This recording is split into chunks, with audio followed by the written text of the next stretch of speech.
Sudut pandang penulis. Pagi itu, seorang gadis berperawakan oriental, bermata sedikit sipit, dan berhidung mancung, dengan kulit putih bersih keluar dari dalam kamar mandi dengan tergesa. Tangannya gemetar menggenggam sebuah alat dengan 2 garis merah terang terukir di sana. Tatapannya nanar dan matanya berkaca-kaca.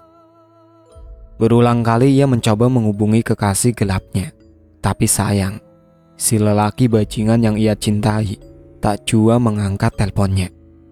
Ia gusar antara takut, sedih, dan kecewa. Sebenarnya sedikit pun ia tak ingin menghubungi lelaki yang beberapa bulan ini selalu intens mengunjungi dan mencurahkan cinta kasih untuknya. Ia tahu jika si lelaki sudah punya istri. Iya, dia adalah Damar, suami sah dari Diana, wanita beranak 2 yang sudah mulai menuju dewasa. Lelaki berusia 40 tahun yang masih nampak sangat gagah. Bak anak berumur 25-an saking awet mudanya. Tubuhnya pun proporsional dengan wangi yang memikat. Matang dan sangat elegan walau bekerja di perusahaan yang biasa, alias bukan orang yang kaya raya. Namun, ucapan manis dan pujian yang terlontar dari bibirnya mampu membuat Saraswati, nama si gadis, terpikat dan terjerat cinta terlarang bersamanya. Hingga mudah saja baginya menyerahkan mahkota kewanitaannya tanpa paksaan. Saraswati, janda muda tanpa anak yang bekerja di sebuah tempat karaoke.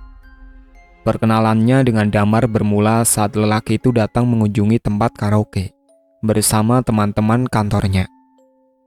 Para Saras yang cantik dan senyum yang menggoda mampu membuat jiwa kelakian Damar bangkit, dan sejak saat itu mereka intens bertemu dan menjalin hubungan. Awalnya Saras menolak saat tahu Damar sudah punya keluarga kecil yang katanya tidak bahagia. Namun, berkat pandainya Damar bersilat lidah, memainkan kata, akhirnya Saras luluh juga. Damar selalu bilang jika istrinya kasar, pemarah, tukang morotin, dan suka main tangan. Ia frustasi dengan kehidupannya dan berulang kali ingin bunuh diri. Tapi begitu bertemu dengan Saras, ia jadi punya semangat hidup baru dan berjanji akan segera menceraikan istrinya. Saras yang saat itu sudah dibutakan cinta, merasa iba dan mau dijadikan simpanan sementara. Dengan rela menyerahkan tubuhnya. Ia yang selama ini tak pernah mendapat nafkah dari mantan suaminya, merasa amat berharga karena Damar selalu memberi uang dan juga perhatian, kapanpun dan dimanapun. Ia tak pernah sungkan memperlakukan Saras dengan manis, walaupun berada di keramaian. Tak ada rasa takut dan tak pernah ada rasa was-was. Bukti bahwa Damar memang sangat mencintai dan menginginkannya. Namun, anehnya, semenjak pulang ke rumahnya siang hari tadi, Damar susah dihubungi. Janda umur 25 itu bertambah gusar saat ia mencelupkan alat tes kehamilan pada urin yang ia tampung dalam gelas plastik. 2 garis merah jelas tergambar di sana. Tubuhnya seketika gemetar, belum mengucur deras dari keningnya. Apa yang harus ia sampaikan pada keluarganya di kampung? Hamil tanpa adanya seorang suami. Ini akan jadi tamparan keras untuk kedua orang tuanya. Saras melayangkan tinjuannya pada pintu kamar mandi. Ia kesal dan kalut, menyadari kebodohannya. Kini ia menyadari kesalahannya. Lelaki itu penuh dengan dusta.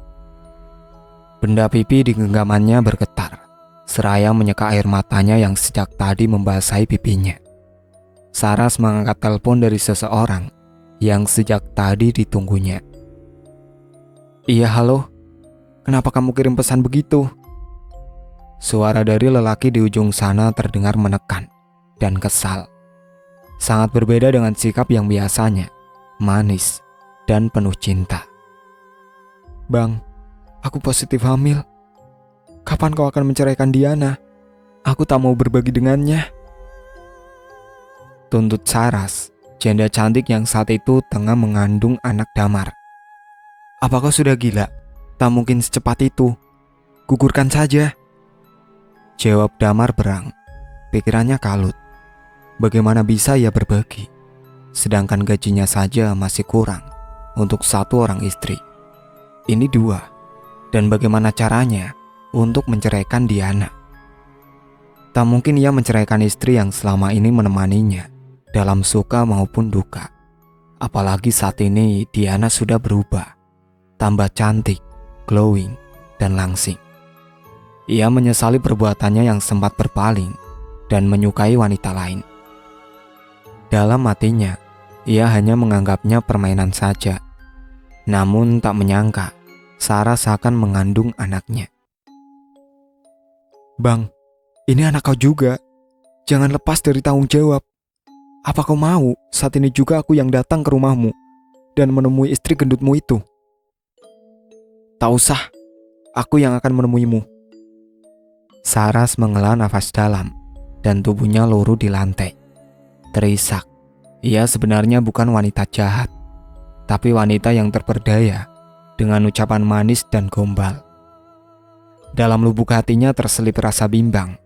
Apakah ia harus tetap mempertahankan bayi dalam kandungannya atau ingin menggugurkannya? Sedangkan bayi itulah yang ia tunggu selama hidup bersama mantan suaminya dulu. Ia sempat divonis mandul dengan keluarga mantan suaminya karena 3 tahun menikah belum juga dikaruniai anak. Karena tak tahan diterpa badai prahara, ia akhirnya menyerah dan memilih bercerai. Terpaksa bekerja di tempat karaoke, menemani tamu, tapi tak pernah melakukan hubungan lebih. Hanya kepada Damarlah ia mau, karena terpikat tampan dan manisnya janji, juga pujian. Detik terasa bagai jam bagi Saras. Menunggu kehadiran Damar berasa lama, dan waktu seolah terhenti seketika. Apakah ini asap baginya karena mencuri yang bukan miliknya? Begitu mudahnya ia mendapat bayi mungil dalam perutnya. Hanya dalam beberapa kali hubungan. Berbeda saat ia berstatus istri, yang sudah puluhan, bahkan ratusan kali, tapi tak juga jadi. Ini azab, anugerah, ataukah bencana? Tok tok tok. Ketukan pintu menggema hingga ruang dapur di mana Saras sedang menangis terseduh. Ia segera beranjak berlari tergesa menuju pintu depan dengan jantung yang berdegup kencang, berharap Damar yang datang. Benar saja, Damar kini sudah berada di ambang pintu dengan wajah yang merah padam, menahan amarah. Damar mendorongnya hingga ia jatuh di atas sofa ruang tamunya. Ia meringis kesakitan saat pantatnya terentak dan menyebabkan perutnya kram dan nyeri. Bang, apa yang abang lakukan? Sakit bang. Kau bodoh, kenapa bisa hamil? Bukannya kau bilang pakai KB? Cecar Damar dengan tatapan nyalang membuat Saras bagaikan tak bertulang. Aku lupa bang, saat terakhir abang datang, aku lupa meminumnya. Saras terseduh sembari meremas perutnya. Ia tak menyangka reaksi Damar bisa segitu marahnya. Padahal ia sendiri yang berjanji, jika sesuatu terjadi padanya, Damar akan bertanggung jawab. Tapi apa nyatanya?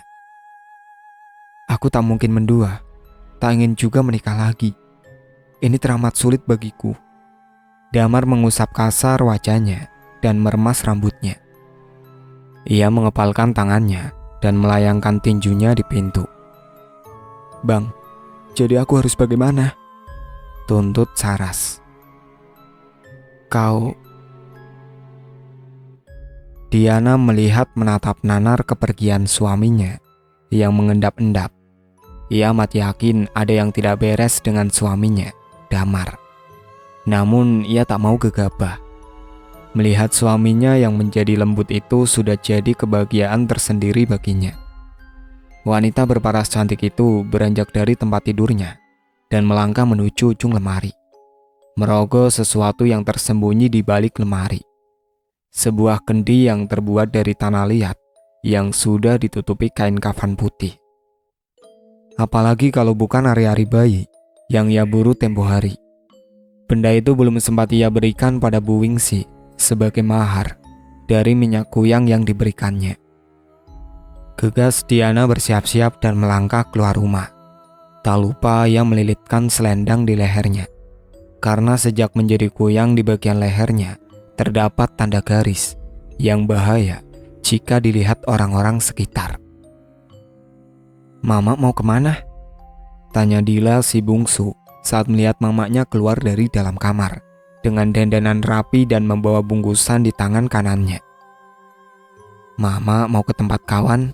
Dila sama Kak Dia aja ya," saut mama dengan langkah tergesa, membuat Dila tak sempat bertanya lebih lanjut. Gadis kecil itu hanya menatap sendu ke arah mamanya. Dia yang melihat wajah adiknya yang tertunduk segera mendekatinya, mengelus puncak kepalanya dengan lembut, sembari membawanya dalam pelukan. Dia amat paham kerinduan di hati adiknya. Begitupun yang ia rasakan saat kecil, di mana mak harus bekerja membantu bapak demi tercukupinya kebutuhan rumah tangga. Dia kecil harus rela tinggal bersama tetangganya menjelang mak pulang siang hari. Terkadang ia tak diberi makan dengan tetangganya, padahal maknya selalu tepat waktu memberikan uang. Tetap saja yang namanya orang lain akan berbeda perlakuannya dengan orang tua sendiri. Gadis remaja itu kemudian mengajak adiknya bermain di ruang tengah, membuatnya melupakan kesedihan yang sempat menyelusup relung jiwanya, hingga adiknya bisa tersenyum kembali dan menghilangkan segala lara di hati. Senyum terulas di sudut wajah cantik Wingsi yang menyambut kedatangan Diana siang itu. Matanya berbinar melihat kantong yang dibawa Diana. "Ayo masuk, sebelum orang lain curiga," seru Wingsi seraya menarik pelan tangan Diana untuk masuk ke dalam rumah sesegera mungkin. Mata Wingsi bergerak ke sana ke sini, memperhatikan suasana sekitar. Diana mengangguk dan gegas melangkah masuk. Ia serta-merta menyerahkan benda yang sedari tadi berada dalam genggamannya. "Ini Bu Wingsi, saya bawa apa yang Ibu minta kemarin." "Kamu hebat, Mbak Diana. Perubahan dirimu sangat cepat. Perburuanmu pun handal, hingga bisa membawa ari-ari sesuai keinginanku," puji Bu Wingsi bangga. "Mungkin saya hanya beruntung, Bu. Awalnya saya merasa menyesal. Tapi ketika mendapat pujian dan perubahan sikap suami, saya malah merasa bangga melakukannya." "Bukankah Ibu bisa melihat perubahan saya yang sangat signifikan?" pamer Diana. "Iya, saya lihat Mbak Diana sangat berubah. Saya turut senang." Senyum Bu Wingsi mereka. Ia bangga, akhirnya ada yang bisa meneruskan ilmu kuyang, walaupun anaknya, Arini, sudah meninggal. "Iya, suami saya sepertinya tergila-gila pada saya. Terima kasih Bu Wingsi." Diana menatap haru ke arah Bu Wingsi. Wanita itu hanya mengangguk. "Ingat, minyak kuyang itu harus diberi makan setiap setahun sekali. Sajian berupa darah dari jari manismu dan air tebu merah harus ada agar minyak kuyang terus memberi khasiat. Jangan lupa untuk terus mengisap darah untuk memperkuat ilmu dan awetnya kecantikanmu," papar Bu Wingsi. "Kalau seandainya aku tidak mengisap darah, apa yang akan terjadi?" "Kau akan merasakan dahaga yang tak berkesudahan. Walaupun air selaut diminum, tak akan bisa menghapus dahagamu." Mata Bu Wingsi menatap nyalang, menimbulkan getaran dan ketakutan dalam hati Diana. Maka dari itu, jangan anggap remeh. Begitu Mbak Diana merasa sangat haus dan wajah mulai keriput, segeralah cari korban. Bu Wingsi menyandarkan tubuhnya dan mengulas senyum jahat ke arah Diana, membuat ibu dua anak itu merasa tak nyaman. "Nikmati saja Mbak Diana. Nanti Mbak Diana akan terbiasa, seperti saya." Diana mengangguk dan pamit pulang. Ia teringat anak-anaknya. Dalam perjalanan pulang, Diana sengaja melawan arah. Ia tidak pulang ke rumah, melainkan berjalan menuju pasar. Kebetulan jarak antara rumah Bu Wingsi tak begitu jauh dari pasar. Berjalan 5-10 menit saja sudah sampai. Diana menghentikan langkahnya di depan ruko yang menjual emas. Ia sengaja memakai modal usahanya untuk membeli cincin emas seharga 4 juta lebih. Setelah transaksi selesai, ibu dua anak itu membeli buah tangan berupa jajanan dan juga mainan, serta hijab yang selama ini diincar anak gadisnya. Ia berjalan menuju tukang ojek yang mangkal tak jauh dari tempatnya membeli emas. Merasa jumawa saat berpasang-pasang mata menatapnya dengan pandangan takjub. Pesona Diana bagai magnet yang susah dihindari lelaki manapun. Diana akhirnya naik ke salah satu ojek dan motor abang ojek meluncur cukup kencang menuju rumahnya. Motor menepi tepat di muka rumah Diana. Setelah membayar, Diana turun dan mengucapkan terima kasih. "Assalamualaikum," sapa Diana saat berada di depan rumahnya. "Waalaikumsalam." Suara riang dan derap langkah kaki terdengar dari dalam bersaut-sautan. "Mama," seru si kecil saat melihat Diana. Gadis kecil itu amat sumringah melihat kepulangan mamanya.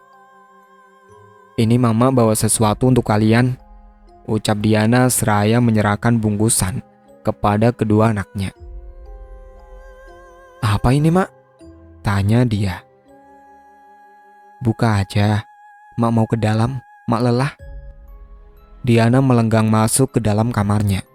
Ia sempat menghentikan langkahnya saat ia memasuki kamarnya sendiri. Suasana kamar terasa mencekam dan berhawa anyep, membuat bulu kuduk Diana berdiri seketika. Namun, Diana merasa hawa itu berteman akrab dengannya, hingga ia tetap melangkahkan kaki menuju lemari tempat ia menyimpan uang. Ia sangat berharap uang pembelian emas kembali ke tempat awal seperti janji Bu Wingsi. Benar saja, saat ia membuka lemari dan menarik laci, uang itu kembali muncul dalam jumlah yang sama. Diana bercecak kagum, hatinya bahagia. Emas ia dapat, uang pun ada dalam genggamannya. Wanita berkulit putih itu beranjak dari lemari dan melangkah menuju ranjang. Ia merebahkan tubuhnya yang memang amat lelah. Belum sempat ia memejamkan mata, ia terpaksa bangkit saat mendengar bunyi ribut-ribut di luar kamarnya. Suara yang amat ia kenal, siapa lagi jika bukan Damar, suaminya. Gegas ia keluar dari kamar dan melihat kedua buah hatinya sedang berpelukan menahan takut melihat bapaknya sedang bertengkar dengan seorang wanita muda. Diana dengan sigap berlari menuju kedua anaknya dan menarik mereka menjauh, menyuruh kedua putri tercintanya masuk ke dalam kamar. "Bang, siapa gadis ini?" Suara Diana menggema di seluruh ruangan, menahan geram yang tak tertahankan. "Kenalkan Mbak Diana, saya Saraswati. Saya terpaksa mengejar Bang Damar kemari karena dia ingin lepas dari tanggung jawab," seru si gadis dengan berlinang air mata. Darah Diana serasa mendidih. "Aku memejamkan indera penciumanku, memejamkan mataku untuk sesaat, menghirup udara sebanyak-banyaknya. Dan wangi apa ini? Aromanya kuat dan lidahku mengecap. Wangi yang punya rasa manis, serasa sudah berada di ujung lidah. Tak salah lagi, ini bau darah bayi. Cairan nikmat dan lezat dengan rasa manis seperti madu, memikat dan bikin ketagihan. Itu berasal dari wanita muda di hadapanku ini." Perlahan ku buka mata. Dia hamil. Wanita muda itu hamil. Seharusnya aku marah, menjambak dan menendang wanita yang tentu saja akan merusak rumah tanggaku bersama Bang Damar. Tapi ide cemerlang itu muncul. Bagaimana jika ia kujadikan tumbalku saja? Biarkan ia menikah dengan suamiku yang tak setia dan juga banyak kehendak. Apa salahnya menumbalkan wanita jalang yang suka merebut suami orang? Biar ia rasakan karma dari perbuatannya, merasakan kesakitan dan kematian secara perlahan. Dadaku bergemuruh kencang. Perlahan kubiarkan diriku tenang dan melangkah mendekati wanita yang saat ini sedang menangis terseduh tanpa jeda. bersimpu di kaki Bang Damar meminta pertanggungjawabannya. Netra Bang Damar membesar seiring langkah kakiku yang semakin mendekat. Kulihat jakunnya naik turun, seolah susah payah menelan ludah dan dicekam ketakutan. "Jadi itu benar-benar benihmu, Bang?" Tanyaku dengan menarik salah satu sudut bibir dan sedikit memiringkan kepalaku ke kanan. Senyum terulas di wajahku yang tenang dan kedua tanganku lipat di dada.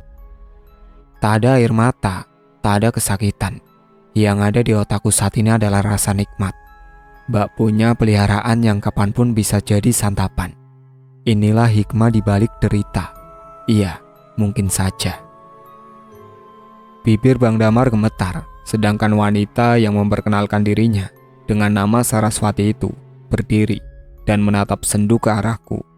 Matanya bengkak dan wajahnya basah. Dia. "Iya, Mbak Diana, tentu saja ini anak Bang Damar." Dengan lantang wanita berambut panjang sebau itu berucap. "Yakin tak ada lelaki lain selain Bang Damar yang ikut nimbrung untuk proses itu?" Ucapku kesal. "Tentu saja tidak, Mbak. Walaupun aku janda, tak sembarang lelaki yang mencicipi tubuhku. Hanya Bang Damarlah yang sudah merasakan itu." Serunya dengan cairan bening yang kembali mencurah dari sudut matanya. "Maafkan Abang Diana, Abang hilaf." Tangis Bang Damar pecah. Lelaki tampan kere itu luruh di kakiku dan bersimpu meminta pengampunanku. Rasa sakit menelusup relung jiwaku saat lelaki yang telah menemaniku belasan tahun itu menangis meminta maaf dariku. Teringat ia menjamah tubuh lain, mengecup inci demi inci dengan senyum dan juga nafsu.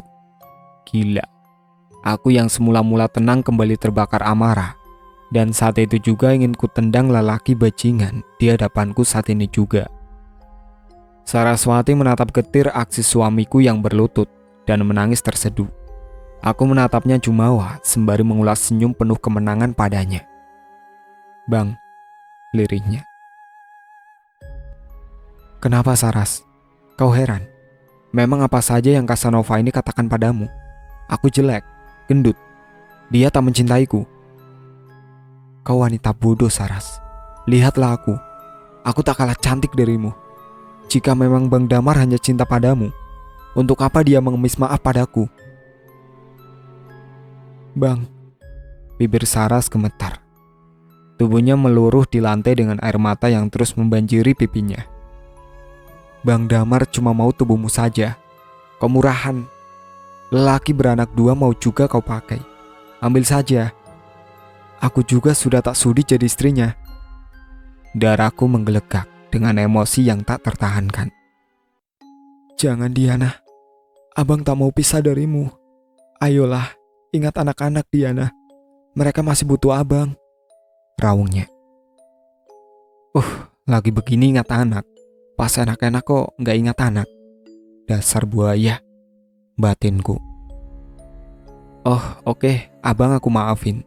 Tapi tentu ada syaratnya." Jawabku sinis. "Syarat? Syarat apa sayang?" Aku melirik ke arah Saras yang menatapku getir. Aku tahu saat ini hatinya sangat tersayat mendengar Bang Damar memanggilku dengan panggilan sayang. "Iya, abang harus bertanggung jawab jika memang itu anak abang." Tunjukku ke arah perut Saras yang saat itu membeliakan mata, seolah tak percaya ucapanku. "Diana, abang pasti bisa. Aku akan membantu biaya hidupnya. Kasihan dia, Bang. Kalau sampai anaknya nggak punya bapak." Sandiwaraku berhasil membuat Saras beranjak dari duduknya dan lari ke arahku, memeluk tubuhku erat, seolah berterima kasih dan menganggapku sebagai pahlawan baginya. Tentu saja Saras. Aku akan menolongmu, tapi tak gratis. Di dunia ini tak ada yang gratis, dan bayarannya tentu mahal. Dengan nyawamu juga anak dalam kandunganmu. Bang Damar berulang kali mencium kakiku. Entahlah ucapan terima kasih atau kebahagiaan mau punya istri dua. Iya, Mungkin sebagian lelaki mendambakan apa yang saat ini terjadi pada Bang Damar. Punya istri 2 yang akur tentunya. Sampai di sini dulu ceritanya. Nantikan cerita kelanjutannya di part berikutnya. Sekian dari saya.